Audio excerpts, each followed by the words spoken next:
señor director de la Casa de la Cultura Núcleo de los Ríos, Benjamín Carrió,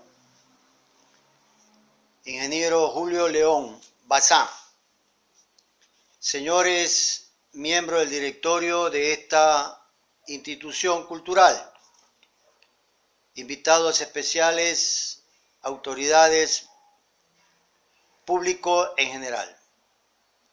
En mi calidad de miembro de la Casa de la Cultura y parte integrante de la Comisión de Historia de la institución, me permito el día de hoy presentar a ustedes un tema que es de vital importancia para la historia de la ciudad, de la provincia y del país.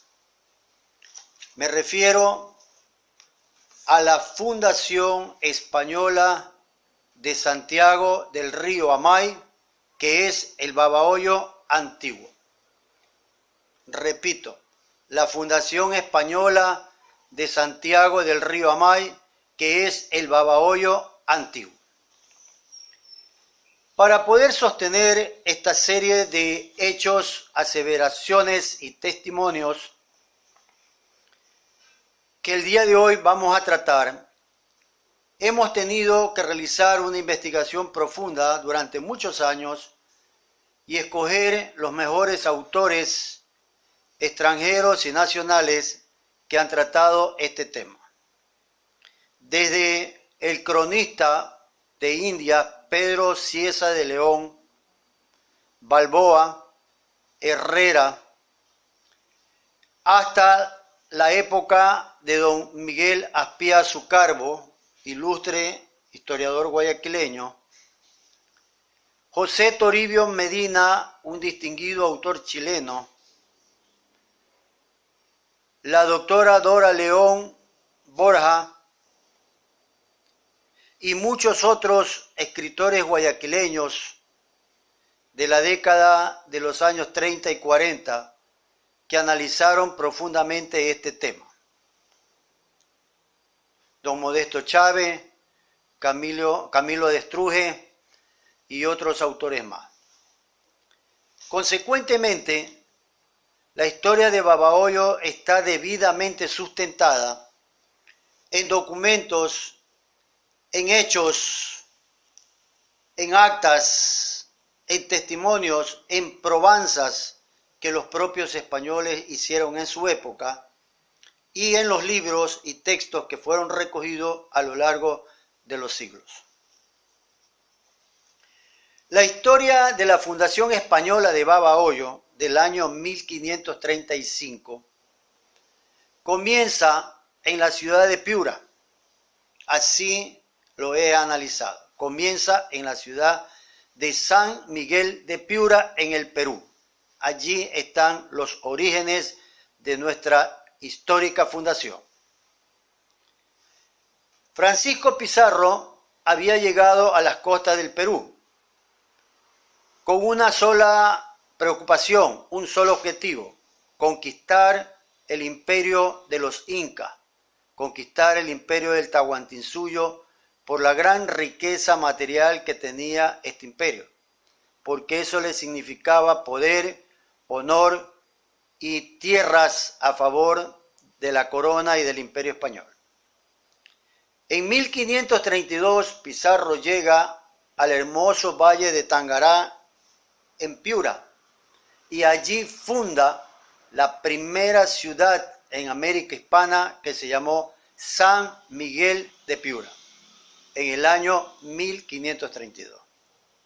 Como el objetivo de Pizarro era viajar directamente hasta Cajamarca para entrevistarse con el Inca Atahualpa, dejó en esa ciudad nombrado como teniente de gobernador al capitán Sebastián de Benalcázar, que es el que se va a encargar entonces de la ciudad, hacer todos los trabajos de repartición de tierras, censos, organización del cabildo y todos los demás menesteres en esa recientemente creada ciudad de Piura.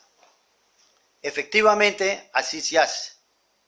Pizarro se va para Cajamarca y ustedes ya saben los sucesos de Cajamarca y la muerte de Atahualpa, consecuentemente la caída del Imperio Incásico.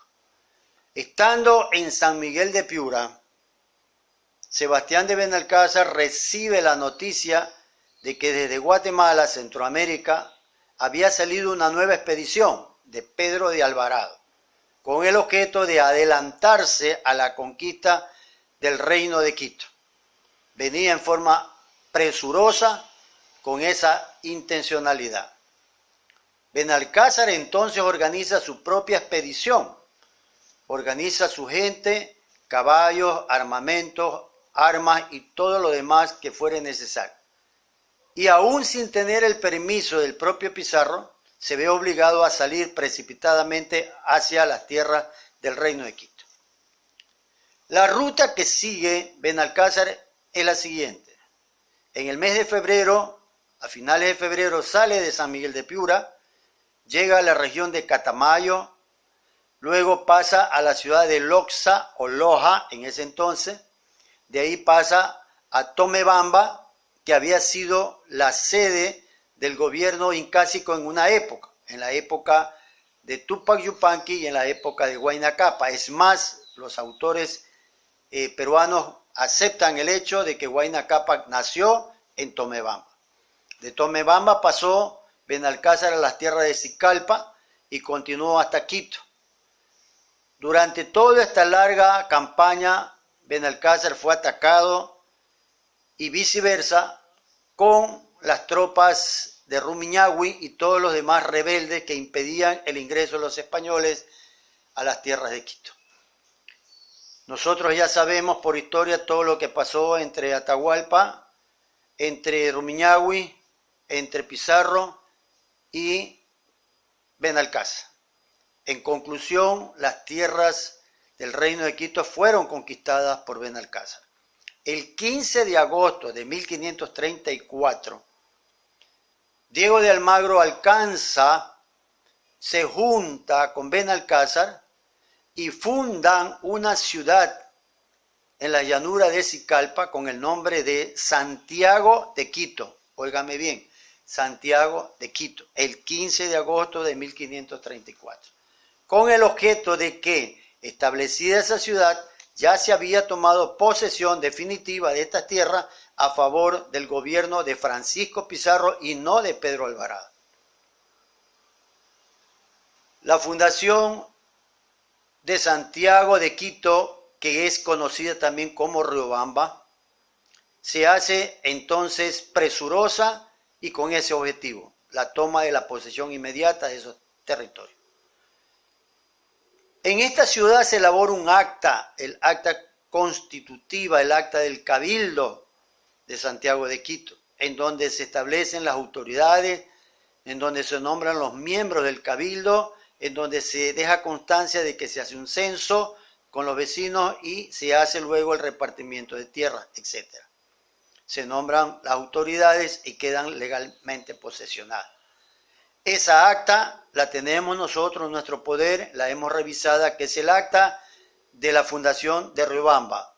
Y esto lo digo porque más adelante vamos a sostener un hecho muy importante basado en esta acta de fundación de Riobamba.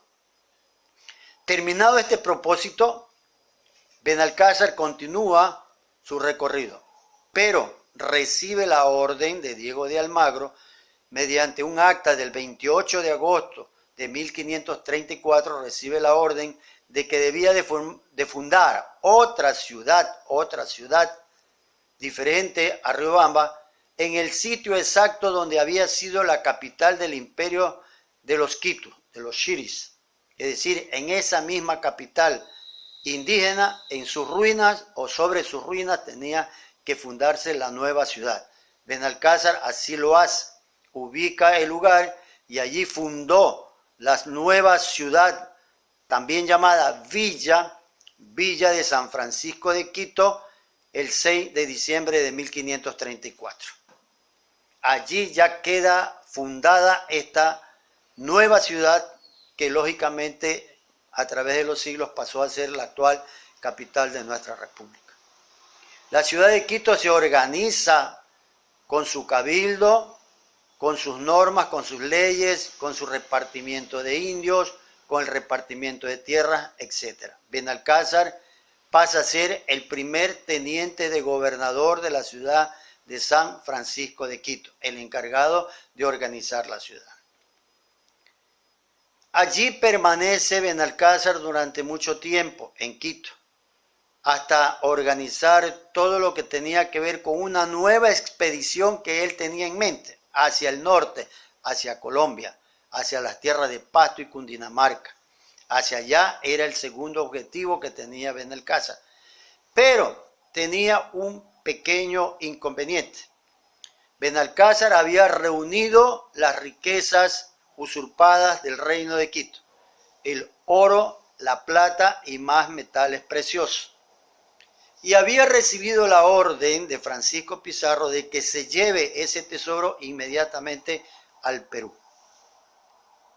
Entre el 3 y el 5 de junio, óigame bien, 3 y 5 de junio de 1535, ya estamos en el año 35, se realiza la fundición del oro, la plata y otros metales preciosos, con el objeto de establecerse y confeccionar barras de oro y de plata.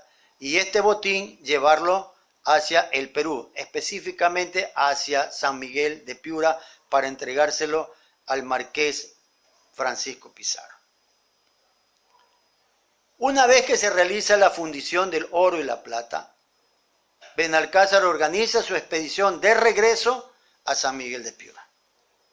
Originalmente, Benalcázar tenía que regresar por la vía de Riobamba y de ahí continuar hacia Piura. Pero, oh sorpresa, a mediados de camino Benalcázar cambia de idea y cambia de ruta y se desvía por la ruta del camino de Chimbo-Chima que conduce a la mar. Así lo dice don Jacinto Gijón y Camaño. Benalcázar escogió una nueva vía, una nueva ruta que es Chimbo, que conduce hacia la mar. Porque ya los españoles tenían conocimiento de la existencia de un río grande en la costa ecuatoriana, que es exactamente el río Babahoyo. Así se realiza esta expedición. Benalcázar sale de Quito aproximadamente el 11 de junio. Los autores dicen que la última sesión que él presidió fue la del 31 de mayo de 1535.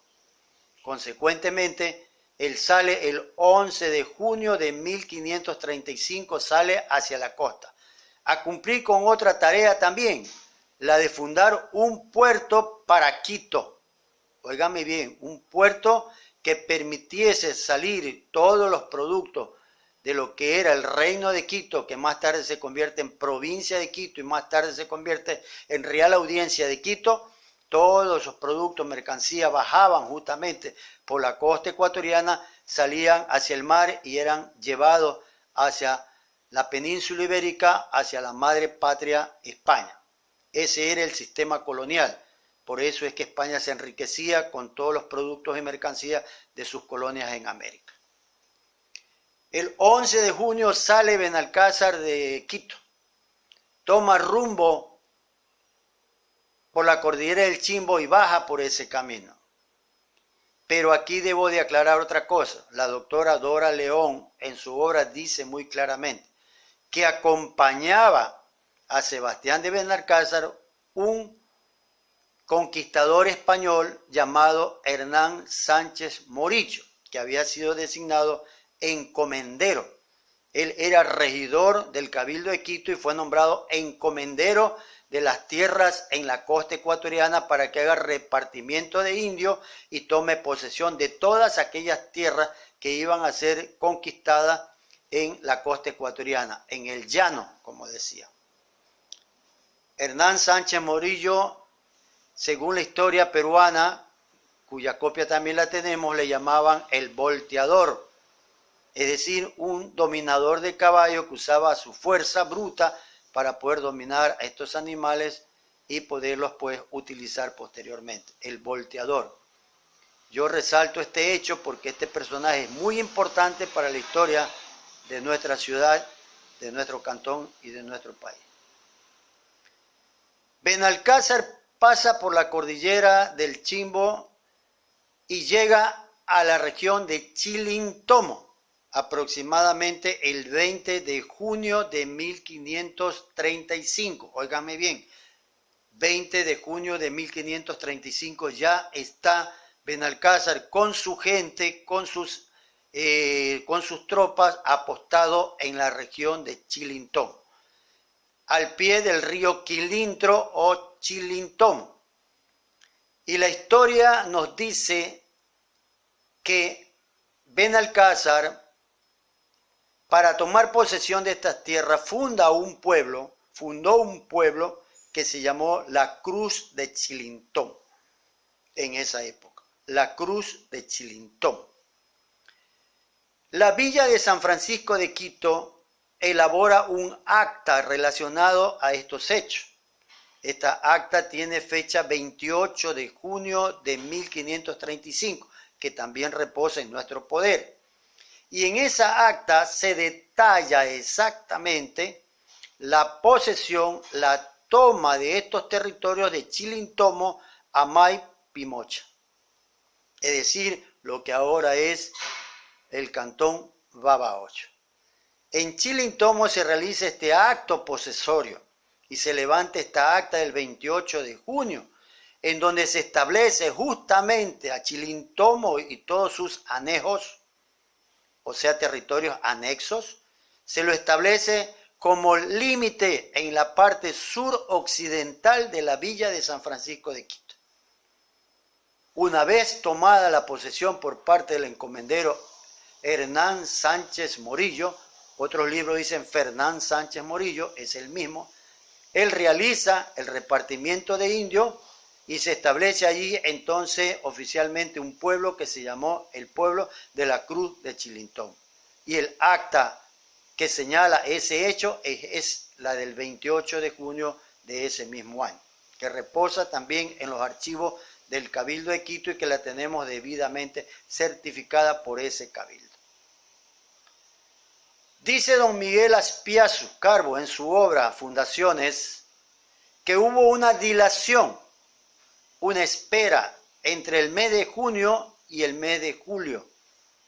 Entendíamos de que Benalcázar debió haber mandado emisarios para que continúen la ruta a efecto de que no hayan sorpresa o no pueda haber emboscada por el tesoro que llevaba. Él dudaba del propio Diego de Almagro y dudaba también de Pedro de Alvarado, que se habían regresado ya a Perú. Temía por una emboscada, por eso él tomaba estas medidas. Hay una dilación. Durante este tiempo, Benalcázar se pone de acuerdo, dice don Miguel, hay una especie de convenio, un acuerdo pacífico con el cacique de la región. El cacique de la región de Chilintomo se llamaba Guama, así lo dice el padre Juan de Velasco en su obra Historia General del Reino de Quito. El príncipe chono de Chilintomo se llamaba Guama, con G, E-U-A-M-A. ¿Por qué recalco esto? Porque este cacique y este nombre van a ser alterados posteriormente por ciertos historiadores guayaquileños y lo convierten en Guayas, que no es así. El nombre original es Guama y así está en los libros, en los documentos que reposan en los archivos de Quito. Una vez que se produce esta dilación, dice Antonio Herrera y otros autores más, el mismo Gijón y el mismo Aspiazu, dicen que Benalcázar escoge el sitio, busca el sitio más alto, más adecuado para fundar oficialmente la ciudad de Santiago. Así es como entonces se produce la fundación de nuestra ciudad antigua con el nombre de Santiago.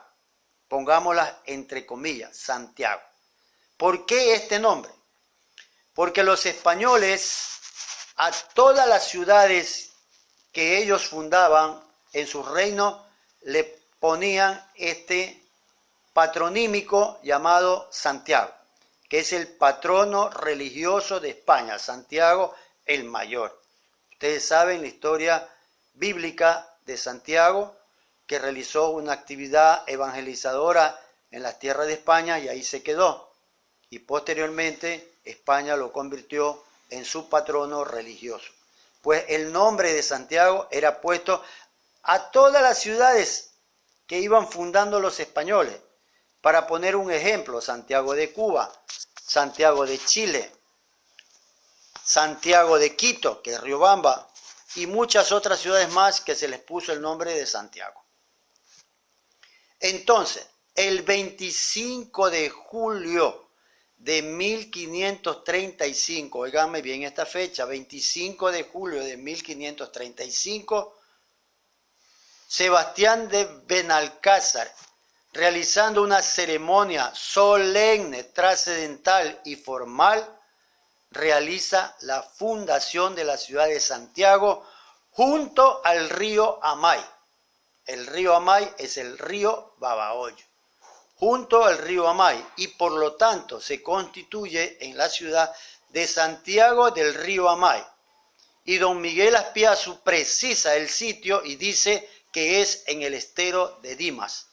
Y el estero de Dimas es exactamente un espacio físico que está entre Pimocha y Babahoyo, que también lo tenemos debidamente señalado y ubicado. El estero de Dimas. Por lo tanto, tenemos una nueva ciudad que se llama Santiago del río Amay en el estero de Dimas, fundada el 25 de julio de 1535, que es el Babahoyo antiguo, nuestro Babahoyo. Ese es el origen de nuestra ciudad. La verdadera historia de nuestra ciudad aparece aquí, el 25 de julio de 1535.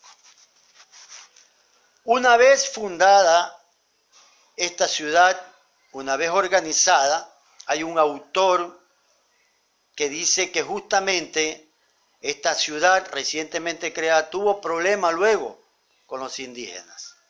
Y por lo tanto llegó un momento en que tuvieron que hacer murallas de protección de la ciudad. Ahí tenemos algunas ilustraciones que ustedes van a ver cómo era la ciudad en aquel entonces. Para finales de 1535, en las festividades de Navidad, fin de año, los españoles que se quedan en este sitio de la ciudad, porque Benalcázar había salido ya de Santiago del río Amay en el mes de agosto, la fundó en julio y salió en el mes de agosto para continuar su viaje hacia San Miguel de Piura y poder entregar el tesoro que ya le había sido encomendado. Entonces salió de la ciudad y dejó nombrado como su alcalde a don Diego de Daza y como segundo alcalde ordinario Antonio de Rojas. Daza y Rojas, alcalde ordinarios de la ciudad de Santiago del río Amay. Oigan bien estos nombres, Daza y Antonio de Rojas. Él sale de la ciudad y a fines de año de 1535 los españoles que se quedan en la ciudad comienzan a realizar una serie de festejos y abusos.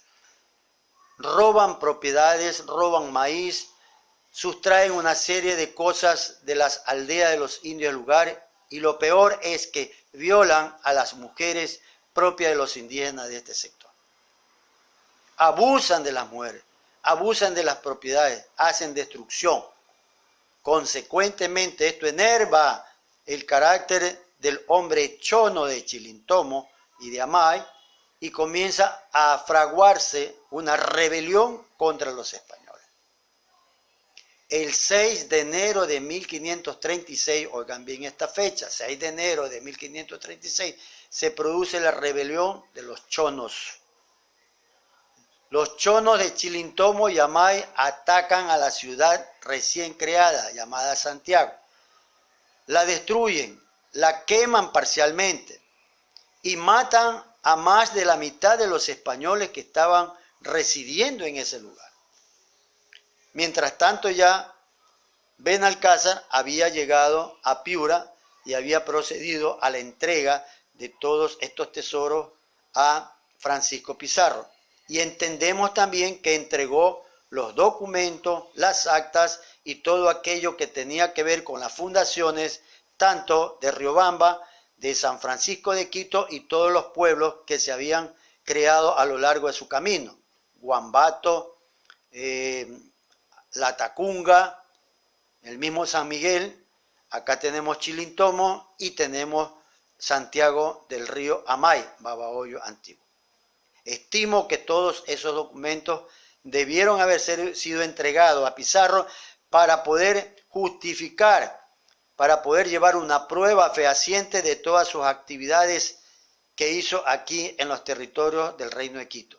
Tal es así que el propio Pizarro, él ratifica todo lo actuado por Benalcázar y le concede nuevos poderes para que continúe con su programa de conquista y colonización en las tierras tanto de Quito como al norte, que es la zona de Colombia. Pero volvamos a la rebelión de los chonos. En enero de 1536, destruyen parcialmente la ciudad. El alcalde Diego de Daza se salva y con un pequeño grupo de hombres viajan a Quito, pasando una serie de calamidades. Llegan a Quito a pedir auxilio, a pedir protección, apoyo al Cabildo de Quito para que se pueda restablecer la paz y se recupere la ciudad de Santiago de Amay, porque era muy importante su ubicación geográfica como un nexo entre la costa y la sierra.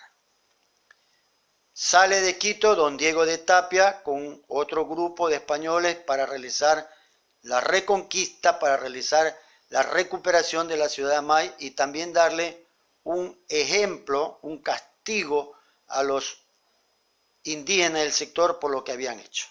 Lamentablemente don Diego de Tapia fallece en ese intento.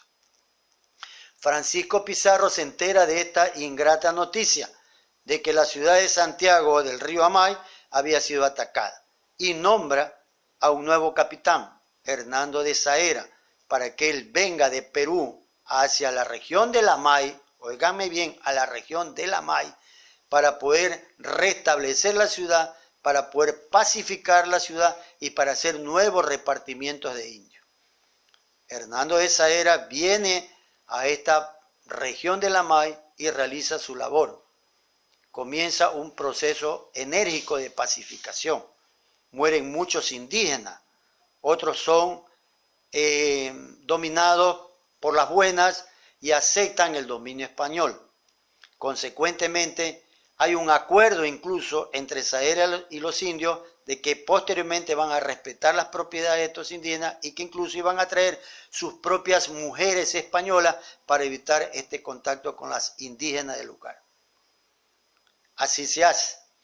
Pero ¿qué ocurre? Que en Perú se produce la sublevación del Inca, Manco Cápac, en la ciudad de Cusco. Pizarro está en Lima y tiene que llamar a todos sus lugartenientes para que lo vengan a apoyar acá a Perú contra este levantamiento. Y Saera, también incluso Orellana y otros más son llamados al Perú y tienen que abandonar el lugar, lo que produce nuevamente sublevaciones indígenas en este sector. Pero Babahoyo existe, Babahoyo antiguo todavía existe, se mantiene en el lugar. Pese a los ataques, los españoles no salen del lugar porque tienen sus propiedades, sus haciendas. Y la obligación de ellos es defender la ciudad. Don Rodrigo de Vargas, otro encomendero de este sector, Rodrigo de Vargas, hace un nuevo intento para poder obtener ayuda, pero ahora es de la gente de San Gregorio de Portoviejo. San Gregorio de Portoviejo había sido fundada el 12 de marzo de 1535, es decir, ya había allí una ciudad, había ya un pequeño ejército, una guardia española que custodiaba la ciudad y vecinos del lugar, y por lo tanto él creía que de allá le podían mandar una ayuda. Él sale en una expedición para pedir ayuda y al pasar por el estero de Mapán, cerca de Baba, al pasar por esta población, es atacado por los indios. Dicen ellos en su narración que matan 7 caballos y 7 yeguas y algunos españoles. Sin embargo, ellos continúan con su recorrido y logran obtener la ayuda de la gente de San Gregorio de Puerto Viejo o Porto Viejo, como nosotros lo conocemos. Con la gente de Puerto Viejo que viene armada, equipada, unos 20, 30 personas, vecinos de Puerto Viejo, se produce entonces la restauración de Babahoyo. Se logra vencer a los indígenas del sector, se los somete, también se le da un escarmiento y lógicamente la ciudad se recupera. La ciudad de Santiago de Amay nunca se perdió, nunca desapareció, como dicen ciertos autores porteños. No, Babahoyo subsistió en lo jurídico, en lo físico y en lo material. Rodrigo de Vargas logra esta recuperación y Babahoyo vuelve a nacer y se convierte ahora sí en un puerto fluvial importantísimo de nexo entre la costa y la sierra. A esta ciudad de Santiago de Amay llegaba gente de todo lugar, de Perú, del Callao, de Panamá, de todos los sectores, venían hasta extranjeros, de otros sitios muy lejanos. Llegaron incluso personas del sector del norte de Europa y etcétera. Es decir, se convierte en un sitio atractivo para el comercio y las actividades de conquista en este sector. Así nace entonces la historia de la fundación de Santiago del Río Amay. Y este sector se convierte en una provincia del Amay. Así lo dicen los propios autores como Valdemar Espinosa y el doctor Enrique Ayala Mora en sus obras. Dicen clarito la existencia de una provincia de Chono en la región del Amay, en la región de Chilintomo, Amay, Pimocha. Esta es esta región que se convierte en el límite suroccidental de la villa de San Francisco de Quito. Óigame bien, no de Guayaquil. Para 1535 no existía Guayaquil, no estaba fundada, solamente estaba fundada San Gregorio de Puerto Viejo y Santiago del Río Amay en la costa, y en la sierra estaba Santiago de Quito, que era Riobamba, y San Francisco de Quito, que es la capital. Guayaquil aún no había sido fundada. Guayaquil es fundada en el año 1537 por parte de Francisco de Orellana, que es otra historia. Y tampoco se llamó Guayaquil inicialmente, se llamó Santiago de la Culata. Ese es el verdadero nombre de Guayaquil, Santiago de la Culata. Posteriormente le agregaron la palabra Guayaquil y se convierte en Santiago de Guayaquil, sacando a un lado el nombre de Culata porque realmente no es tan agradable para ciertos historiadores guayaquileños. Esa es la realidad. El 25 de julio de 1535 se fundó nuestra ciudad con el nombre de Santiago del Río Amay. Se la atacó, se la quemó, se la incendió, pero esta ciudad renació, volvió a vivir. Y la propia doctora Dora León en su obra Estudios sobre las fundaciones dice clarito que la ciudad de Amay permaneció en el mismo lugar hasta el año de 1542. ¿Por qué hasta 1542? Porque en 1542 el rey de España, Carlos V, dicta una cédula real creando el virreinato de Lima o del Perú. Y se crea también simultáneamente en ese año el corregimiento de Guayaquil. Y Babahoyo y Baba pasan a ser tenencias de Guayaquil, que es otra historia. Aquí ya comienza otra fase, que es la fase colonial, que eso le dedicaremos otro momento para explicar. Lo que acabamos nosotros de explicar es la fase aborigen, prehispánica, es decir, todo aquello que ocurría antes de los españoles, con la presencia de los chonos en Chilintomo y todas sus parcialidades indígenas, Rabahoyo, Babahoyo, Quilca, Mangaches, etc., vivieron en los territorios de la cuenca del río Babahoyo, y tomaron posesión de todas estas tierras que es actualmente la provincia de Los Ríos. Consecuentemente, señores, estudiantes, autoridades, esta fecha es importante, histórica en la vida de Babahoyo y del país. La fundación de Santiago del Río Amay. No es ninguna fundación de Guayaquil como se dice por parte de algunos historiadores, no. Es la primera fundación de Babahoyo. Torres Mendoza lo dice así, don José Toribio Medina también lo ratifica. José Toribio Medina dice que Sebastián de Benalcázar, una vez que escogió el sitio adecuado, fundó la ciudad de Santiago junto al río Amay, que dista a 45 leguas de Puerto Viejo y otras tantas de la villa de San Francisco de Quito. Ese texto lo tenemos nosotros como prueba de que en 1535 existió la ciudad de Santiago del Río Amay. Y para 1535 no se menciona la ciudad de Guayaquil, solamente Puerto Viejo y Quito. Si hubiera existido Guayaquil en ese entonces, se hubiera dicho a 20, a 10 u 8 leguas de Guayaquil. Pero como no existía Guayaquil, se toma como referencia Puerto Viejo y la villa de San Francisco de Quito. Esta es la historia, compañeros, señores, jóvenes, estudiantes, ciudadanos. Babahoyo tiene su historia. Babahoyo es más antigua que Guayaquil. Babahoyo es una ciudad fundada por los españoles en el llano, en la costa, por necesidad de tener un puerto. Claro, no fue un puerto marítimo, fue un puerto fluvial. Y esto fue significativo para nosotros porque en la colonia se convierte en el centro de operaciones mercantiles y comerciales entre Guayaquil y Quito, entre la sierra y la costa. Por eso es que Babahoyo, ya en la época colonial, que es otra historia, se convierte en un embarcadero, se convierte en un muelle, se convierte en un desembarcadero, se convierte posteriormente en unas bodegas reales creada por el propio rey de España. Esa es otra historia. A nosotros ahorita nos interesa es recordar esta fecha histórica de la fundación de Santiago del Río Amay el 25 de julio de 1535. Muchísimas gracias.